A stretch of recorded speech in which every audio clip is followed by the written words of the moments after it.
Root of the Empire Origins of Noxus cinematic has so much more going on than a lot of people think. But if you haven't watched the cinematic, links in the description below, go watch it, then come back here and we'll nerd out together.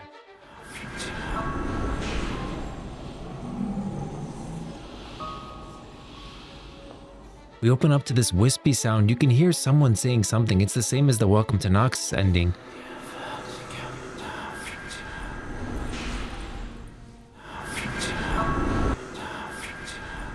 We are pulled through that veil wall thing to LeBlanc. What the heck is it saying? It's the exact same voice line. Either they reused it or it has a purpose. It's saying something. It does sound a little bit more clear in this one, but maybe I'm just hearing things. Noxus. A name whispered in fear and awe.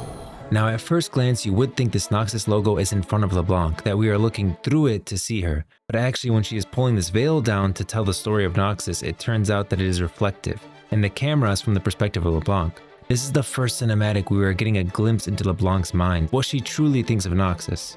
Noxus. A name whispered in fear and awe. It stands on a legacy of strength, rooted in its people and their hardships. We open up to LeBlanc talking about Noxus history, and she is almost mocking it, saying Noxus stands on a legacy of strength rooted in its people and their hardships. Now you do hear some ravens right here at the top when it's showing the Immortal Bastion, but the second we get below ground, you don't hear them anymore. I think that's a jab towards Swain, implying that he can't see everything that's going on within Noxus, especially not what's going on down here in the catacombs. And Swain has ties to the ravens that we see around Runeterra, as well as the demon Rom, like the one that we see at the end of Arcane. At that exact same time when she's talking about the roots of Noxus, it's panning down with Noxus on the surface going underground, and what's underground usually roots. But instead of so Noxian history, there are the catacombs, which have long been speculated to be used by the Black Rose, and this cinematic confirms that they are. And so if we take that root analogy farther, if the Black Rose is using the catacombs, then the Black Rose are the roots of Noxus. Although instead of like roots feeding it water and nutrition, the Black Rose feeds it lies. It stands on a legacy of strength, rooted in its people and their hardships.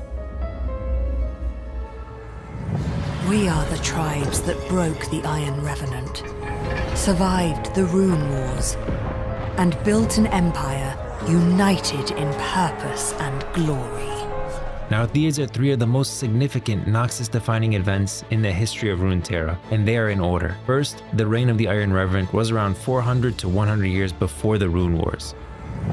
We are the tribes that broke the Iron Revenant. You should know who Mordekaiser is at this point, but he controlled Noxus twice actually, and during his second reign he planned his death. He didn't just lose, he wanted them to kill him. So he'd return to Mitnareknun and dominate all the souls he killed during his second reign. They didn't break the Iron Revenant, it was part of his plan. And we get this great image, and keep these images in mind, you see them from a different perspective later. But you can see Mordekaiser looming over the Immortal Bastion and the Noxi tribes marching on the Citadel. Survived the Rune Wars. Surviving the Rune Wars, I mean, when you really look at it, the way Noxus survived the Rune Wars is by hiding within the Immortal Bastion. And you can see these people barricading the doors of the Immortal Bastion. So at this point we're inside the Immortal Bastion, and this is showing how the Noxi barbarian tribes survived the Rune Wars. You can see the magical explosions going on just beyond the walls. And that's really what the Rune Wars were, people using world runes, which were magic on a nuclear level, to destroy each other. And yeah, Noxi just survived by gathering in the Immortal Bastion, only emerging once the Rune Wars had ended. And built an empire united in purpose and glory. Built an empire united in purpose and glory, and this is showing Sion before he was twisted by blood magic as we see him today, charging through the Demacians and killing the first Demacian king, Jarvan I. This was the first war between Noxus and Demacia. This sacrifice was immortalized with a towering structure in his honor. Pretty epic.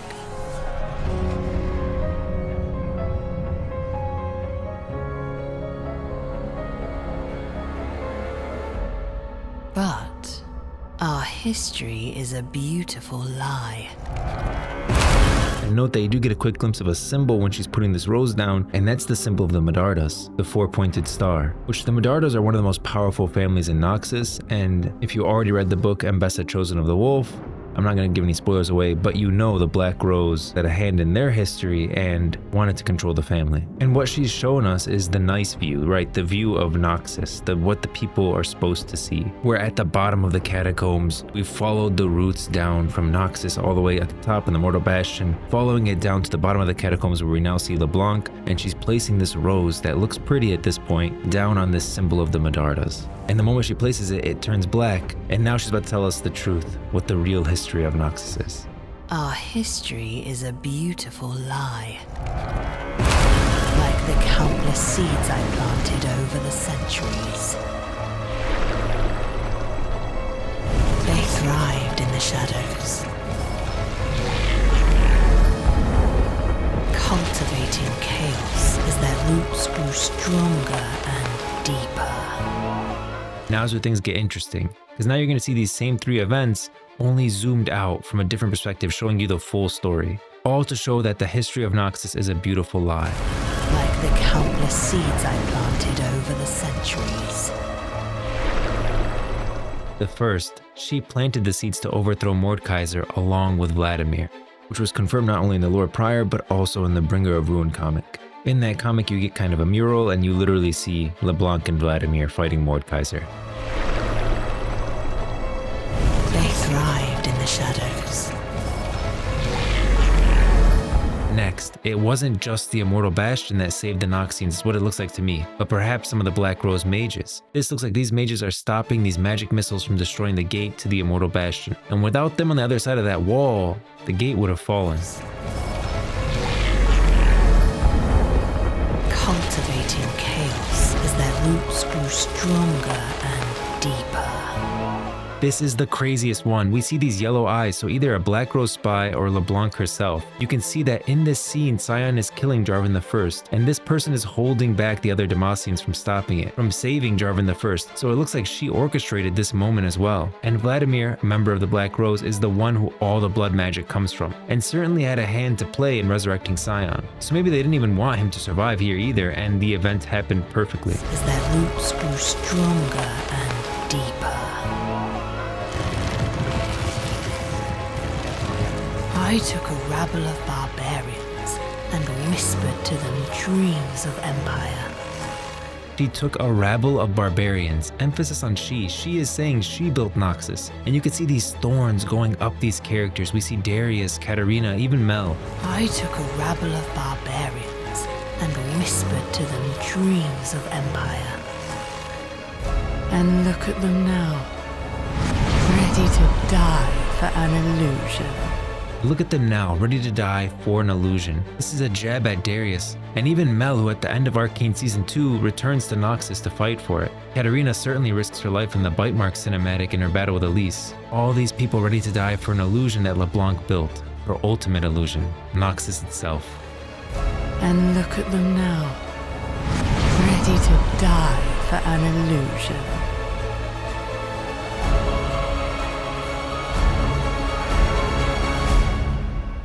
This cinematic goes so quick, has so much depth.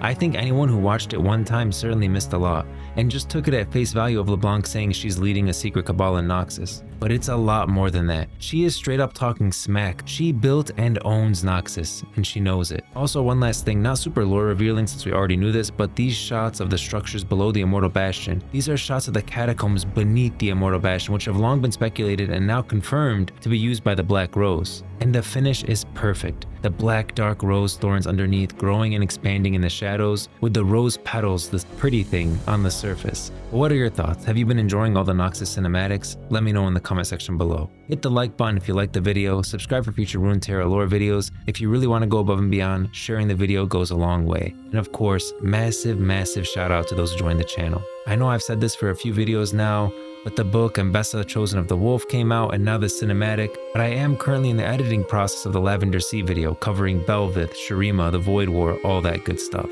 That should be the next video on this channel, as long as Riot doesn't release any unexpected surprises I want to cover. Thanks for stopping by the Grove, and I will see you in the next one.